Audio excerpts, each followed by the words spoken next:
begin in the Middle East, which is this morning in the grips of escalating conflict. Iran and Israel are pounding each other with missiles as we go to air this morning, as Iran spends another day in uncertainty with no supreme leader.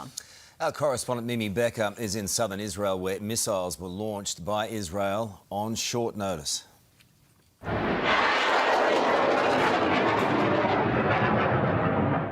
More terror in the region. The fresh strikes come as the US confirms 3 of its personnel have been killed in the action. Donald Trump today saying Iranian leaders are ready to negotiate. Let's bring in our correspondents in Israel, Washington, D.C. and back home who are closely monitoring developments. First to Mimi Becker in southern Israel. Mimi, Israel is launching intense strikes as we go to air.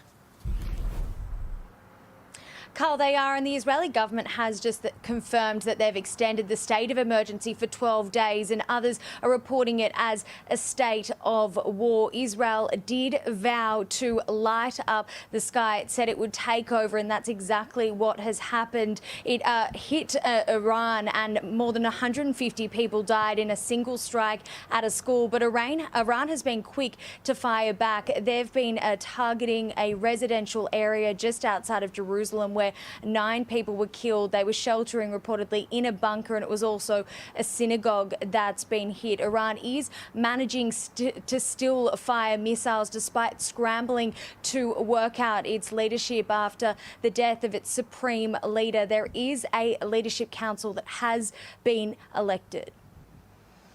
So these group of 3 would act as in charge of the leadership before a new leader is elected. And then the process of election of the new leader by the assembly of experts would be started. I assume that it takes a short period of time, maybe in 1 or 2 days. Iran, Israel and the US all launching a fresh wave of attacks today and now into tonight, with that state of emergency stretching for 12 days. Carl. Mimi, thank you. Let's bring in Washington correspondent Lauren Tomasi now. Lauren, the US president has been speaking to leaders in the region. Sarah, the White House confirming just moments ago that Donald Trump has spoken to the leaders of Israel, Bahrain and the UAE. And as Donald Trump works those phones, we have fresh vision just into the newsroom from the US Central Command of a strike which was launched against the IRGC headquarters, that is the Iranian Islamic Revolutionary Guard Corps. And the CENTCOM command says this attack cut off the head of the snake. We now know that more than 1,000 targets have been hit in Operation Epic Fury, which has been targeting Iran's nuclear program, its weapons system, and decimating its leadership. Today, Donald Trump confirming at least 48 leaders in Iran have been killed, including, as we know, the Ayatollah, who was watched by the CIA for months leading into this operation, the intelligence agency monitoring his daily patterns and also keeping an eye on all of those senior political leaders. More new vision this morning coming in of US B-2 bombers, which the Central Command has released, saying they dropped 900-kilogram bombs on Iranian ballistic missile facilities. So we're getting a bit more of an understanding as to how this daylight operation played out, but we are also learning about the first American casualties. There have been 3 US soldiers killed in this operation. An additional 5 have been seriously injured. And in the coming hours, Donald Trump will be returning from Florida to here in Washington, D.C. to watch the further days of how this operation plays out, Sarah. Lauren, thank you. Let's bring things back home now. Jack Hahn is at Sydney Airport. Jack, more than 100,000 Australians are estimated to be in the region. 115,000 Aussies. That's the number this morning, Carl. Good morning to you. Yeah, and those Australians are stuck in the region right now. There is little way of getting out, given that large parts of the airspace is closed. We do have word coming into us right now from the Foreign Minister, Penny Wong, saying even if you are not travelling in or through the Middle East, your plans may still be affected. And we have images of Melbourne Airport this morning really summing up the situation. Look at all of those parked planes, Emirates, Etihad Etihad and Qatar. They are the three hardest hit airlines. 1,100 flights in and out of Dubai have been cancelled. At least 500 flights in and out of Qatar have been cancelled. What does that look like for Australians? Well, we are tracking more than 20 services dropped today from Australia to the Middle East from all of our major capital cities. Of the two big ones here in Australia, Virgin and Qantas. We'll start with Virgin. They are very much hit by this given that they use Qatar planes, so we have Virgin services dropped. For Qantas planes, Qantas services heading to Europe are still going there. They're going via Perth and Singapore, but obviously giving that region a wide berth on the way up there. The advice for those waking up with us this morning heading to or through the Middle East is to hold off clicking cancel, wait for the airlines to do it instead, so you'll have a right to a refund, Carl. Jack, thank you. Let's go now to Kiara Parker at Albert Park in Melbourne. Kiara, international F1 teams are scrambling to arrive for the Australian Grand Prix. They're directly affected here. F1 teams are racing to get to Melbourne. Around 2,000 staff frantically changing their travel plans just to get here. Many of them are stuck in Bahrain following pre-season testing, while airports in Doha and Dubai have closed. Many of the staff scrambling, forced to fly through Singapore or Hong Kong. Some will have to fly direct from London to Perth and then get on a domestic flight to Melbourne. But despite the travel chaos, the event is on track. Organisers are monitoring the situation. The Grand Prix Corporation is ensuring they will arrive here in time. The clock is ticking, but they're not expecting any delays or disruptions, with the first race of the season here at Albert Park now just days away. All right, Kiara, thank you. Well, more now on that situation unfolding in the Middle East this morning. And overnight, at least 9 people have been killed in an Iranian missile attack on the Israeli town of Bet Shemesh. To discuss, we're joined by retired US Air Force Commander Glenn Ignazio in San Diego. Glenn, good morning to you. Hey, Thanks Glenn. for your time. Firstly, what's your reaction to this brutal and brutally precise attack on Iran? Yeah, I think it was carried out rather precisely, as you just mentioned. But the other interesting part was both the CIA and Israeli intelligence followed Khamenei for a long time. And when they saw that they were going to have a meeting during the day, they actually moved up their strikes. So to see the strikes actually happen during the day was something that maybe the Iranians were a little complacent about, not thinking it was going to happen. And then it took out that particular leadership very quickly. Yeah, it's incredible intelligence that led to this attack in broad daylight as well. They obviously knew where they all were at that exact time. But there are retaliation now that we're seeing right across the Middle East. How is this likely to escalate in the next couple of days? Well, the strikes we see are a lot of the military bases, as you've seen in Kuwait and Bahrain, and I think it was in Bahrain that some of the U.S. forces unfortunately were killed. But the interesting part is you see even UAE just across the straits there, or across the sea, is that they've gotten hit from some major areas with their hotels and everything. So I think it's one of those things that they're trying to polarize some of the countries that are host to us against us, as if it's blaming us. But I think the U.S. is going to take care of all the operations the best defensively. I don't think those countries are going to get involved at this time. I guess it's what Iran does next, and how indiscriminate the firing of those missiles becomes over the next few days. But no one has an appetite for a long war here, least of all Donald Trump, with the domestic pressure of midterms this year. But how does it get de-escalated quickly in reality? Well, definitely a great point. Now, here's something that could happen. Now, who is actually taking over right now? I believe it's one of the deputy leaders that wasn't killed in the IRGC. So this could potentially open up, again, a negotiation to diffuse further discussions with nuclear and everything. I think a lot of people believe, and I do, that maybe we're way beyond that. But there doesn't mean that you can't de-escalate it that way. Or, as we mentioned, I think it was last week, that if there's another individual that can go in and take over the leadership of that country, and that's the one that would be utopia, but also the hardest to actually execute. Well, that's the issue, isn't it? I mean, we obviously Trump's got to a point where he didn't want to negotiate with the Iranians anymore. Now he's saying their new leadership structure is willing to negotiate. How can we have any confidence that this time things are going to be different?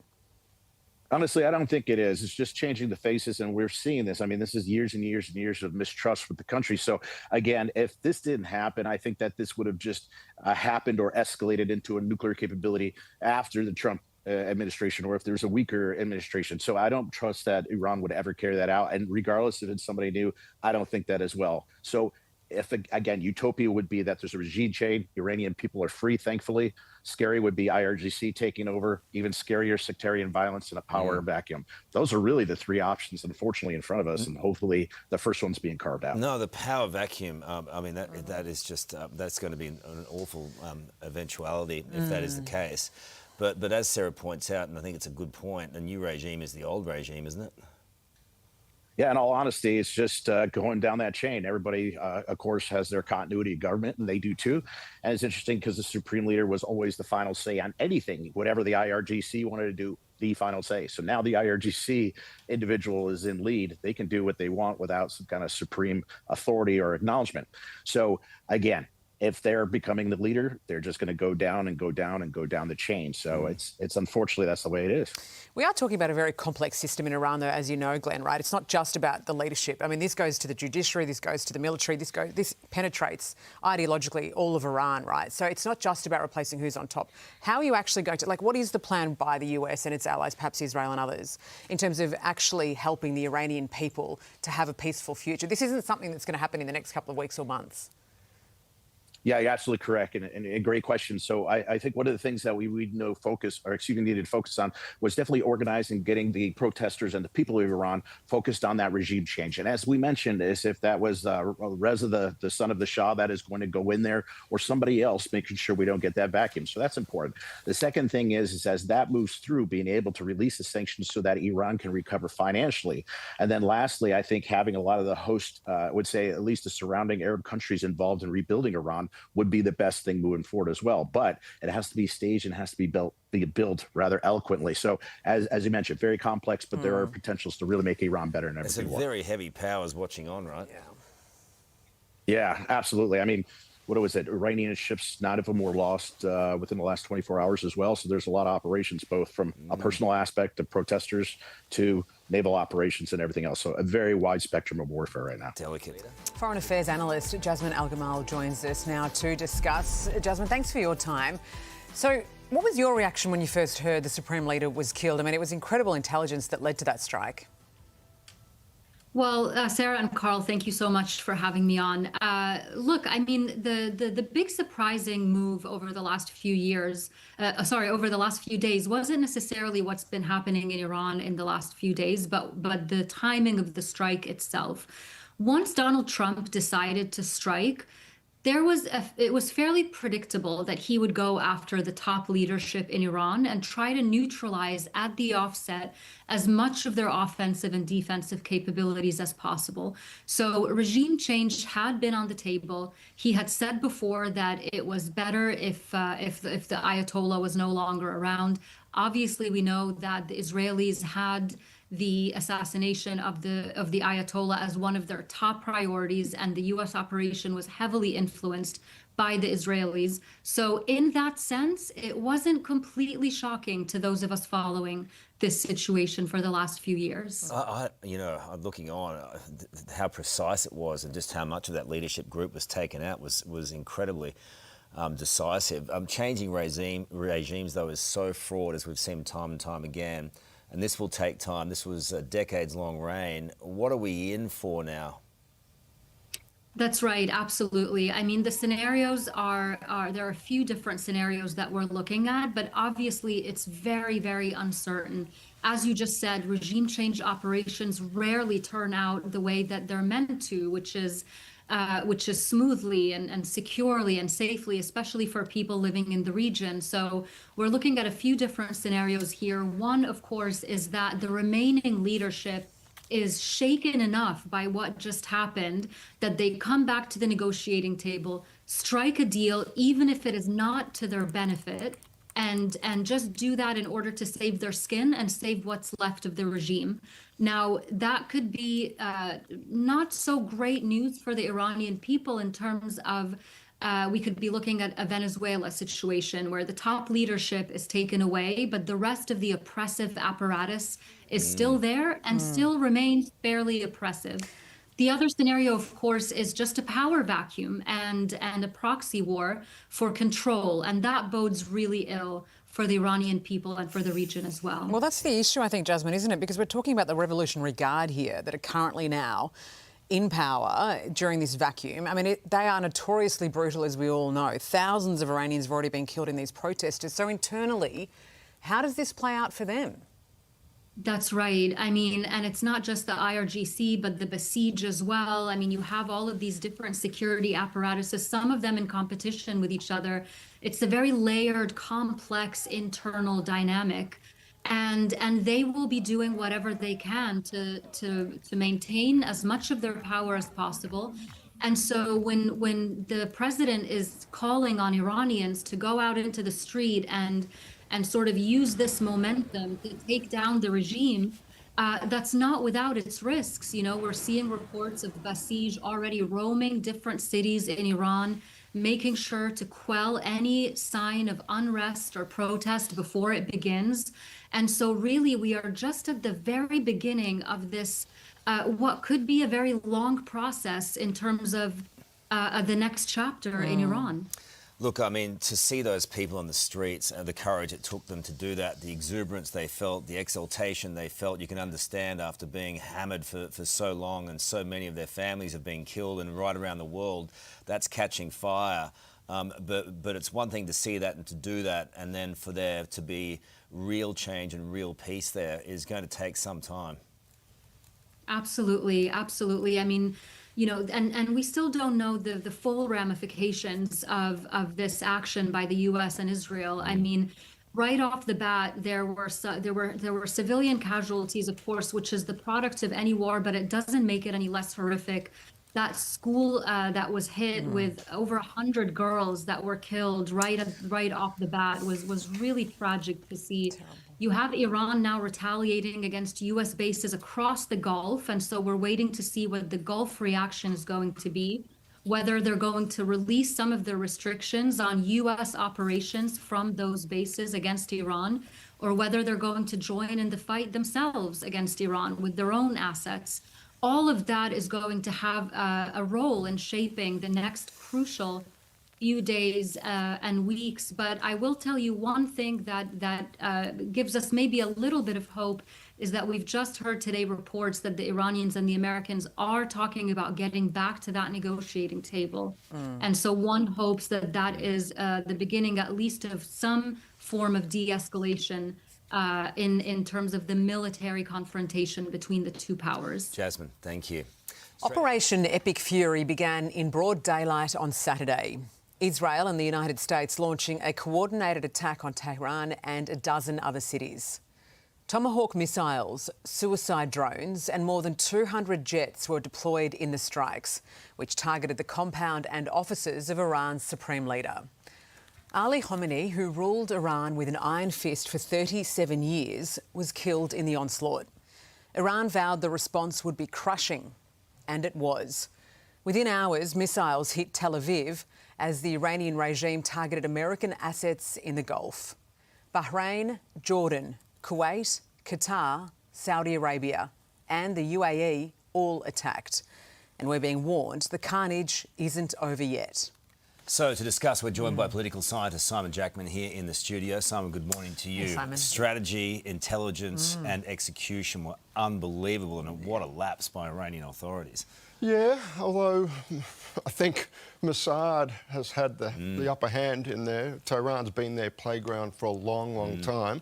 I think in one sense there was a long wind-up for this one, but the actual go came when this exquisite intelligence capability, when you put the US signals intelligence and their assets together with the on-the-ground capability that Israel has, getting those Iranian leaders in the one room and then deciding literally that is go time.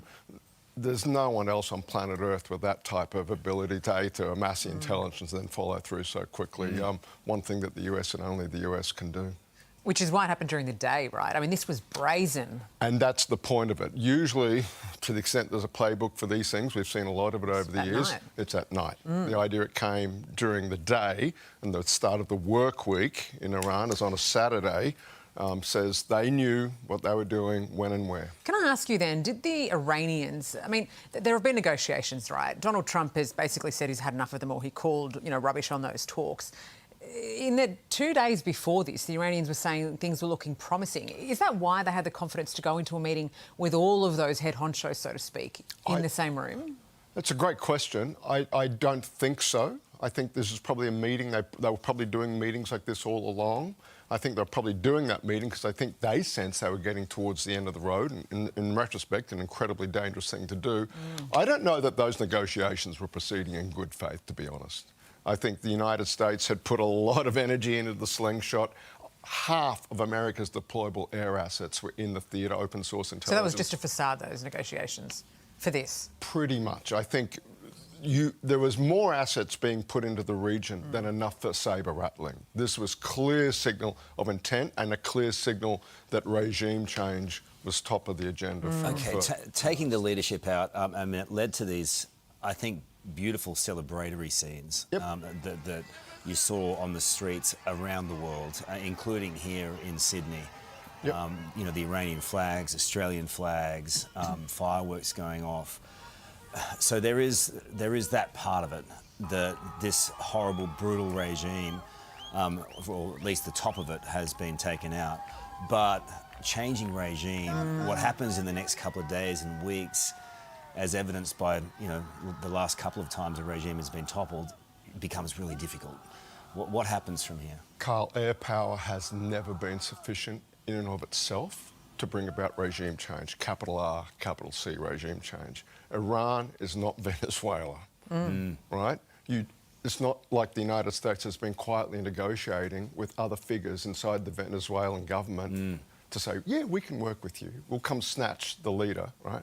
So they've taken out an 86-year-old supreme leader and one of the most dangerous occupations in the world, Iranian defense minister and head of the Revolutionary Guard, right? So they were taken out. But the idea that that's regime change, or even close to it, this is a regime that's been in place for 47 years, has deep cultural, social ties into Iran. It's 90 million people. They're an enormously capable state. We are a long way to regime change, and now that changes the conversation, I think, to what is sufficient for Donald Trump to say, I've got small r, small c regime change, I'll take that as my win and get out before this escalates any further and the damage to the region and the global economy gets any worse. But so is this then naive by US, Israel? I mean, Israel has more to lose here, obviously, than the US does, right? So if we are going to see regime change, it's good. I mean, I don't think we are going to see it. No. But given everything you've just outlined, but if we do, that'll take months, potentially years. Donald Trump doesn't want to send troops in, not even in the region.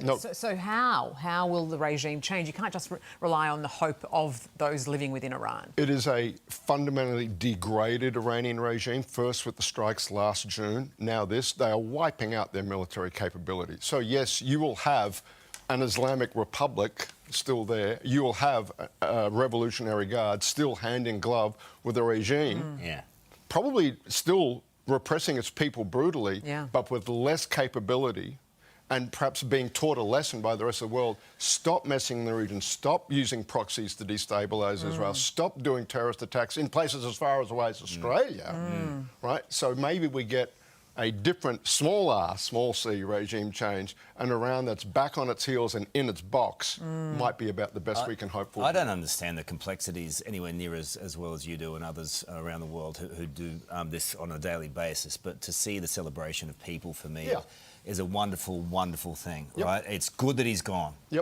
This guy was a brutal, brutal regime leader. But what comes from here when you've got a population, I think I saw yesterday, 50% of which have never lived or known anything other than this regime. It embeds everywhere across society. So the complexities of moving forward are deep. Let's go back to Iraq. A process called de-Baathification that is expunging, wringing out that deep structure that Saddam Hussein had built deep in Iraqi society. That took boots on the ground, trillions of US dollars, thousands of US casualties, and a decade or two later, still a very, very messy Iraq is about the best you might say there.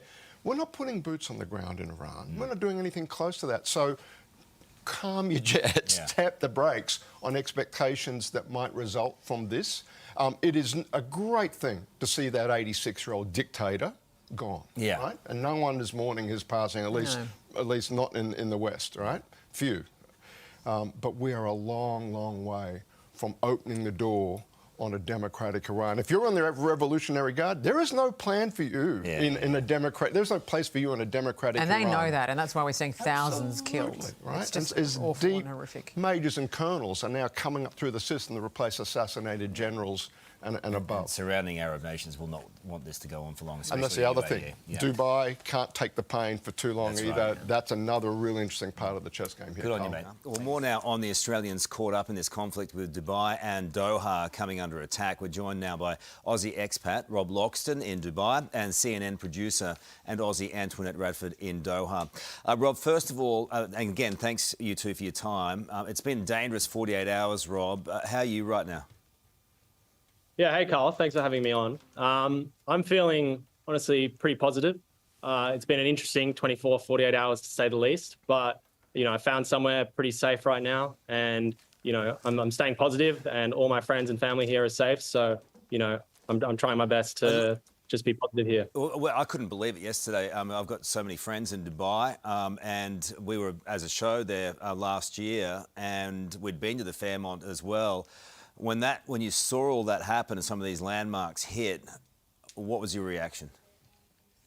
Yeah, I mean, I'm just a kilometre or two away from that situation, and even in Dubai Marina where I was living, a missile got intercepted, within a few hundred metres of my building, and that kind of, we had two back-to-back booms, and it kind of reverberated throughout the building. And for me, that was my time to be like, yeah, I need to go. And I decided to leave, and we took kind of refuge in a much safer place.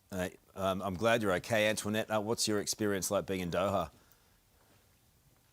Yeah, this sort of started yesterday morning here in Doha. We woke up to news that Israel and the US had targeted Iran, and we knew that there would be some sort of retaliation that could potentially involve other countries like Qatar.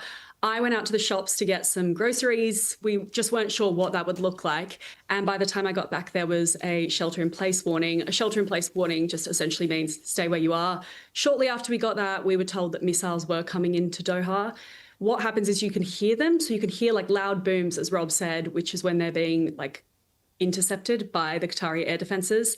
That went from about midday yesterday for a couple of hours through to the early afternoon, and then picked up again in the evening. We were woken up this morning around 7:30 to those noises again, which is obviously quite concerning when you're hearing these really loud bangs. But overall, the damage on the ground has been fairly contained. It's been more caused by falling debris, and we haven't heard anything for the last few hours here. Look, the UAE, as you guys know only too well, living and breathing it every day, it prides itself on being progressive and being safe and being committed to business. Antoinette, what are local officials saying to everyone living there?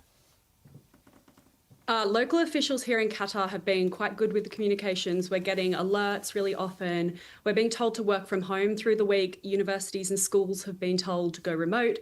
So for the moment, the advice is if you don't need to be out, just to stay at home until this kind of changes. All right, Rob, just finally to you. I mean, I was shocked too, having gone through that airport in Dubai so many times. It's so many traffic in terms of travellers from around the world using it and travelling through it.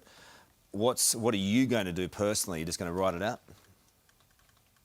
Yeah, I mean, right now I'm pretty safe. So I think for the next few days, we're going to see how it comes. I have faith in the UAE that they should be able to hopefully put this at ease quite quickly. But I guess we're going to take it as it comes. There's really nowhere for us to go right now. I have a few friends that are going out to Oman and trying to get out that way. But I'm just going to ride it out, I'd say, for the next few days. All right. Good on you guys for being on our show. We appreciate it, and stay safe. Well, footage this morning is showing Iran's retaliatory airstrikes raining down on Dubai, a global business hub and tourism hotspot, unaccustomed to war. For more on this, Aussie-born radio presenter Chris Fade joins us now from Dubai. Chris, it's so good to see you. I can't even imagine what the past 24 hours have been like for you guys living in Dubai. How are you? How's your family? Well, first of all, miss you guys. Last time we were together, we were in Dubai together. Yeah. We had a beautiful time. Listen, it's we're okay. We're okay. I feel confident in what's happening right now, obviously. And when I say that with our government and what's happening, it's a shame that it's happening. We don't want it to happen at all. Family are safe. I've got my two daughters with me. We're downstairs right now of the house. Thankfully, my wife and my other kid are traveling. They're overseas, so we are separated. It makes it harder, but at the same time, I'm happy that they aren't here at the very moment.